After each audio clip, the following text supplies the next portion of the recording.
Kag sa numero 1 sa mga balita, subong nga adlaw.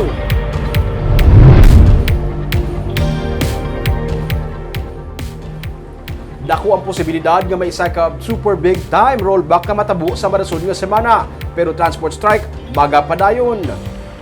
Gisiling na Department of Energy Secretary Alfonso Cusi nga kung magapabilin nga manubo ang bilis sa produkto petrolyo sa world market, may dako nga rollback sa bilis sa produkto petrolyo sa marason nga semana.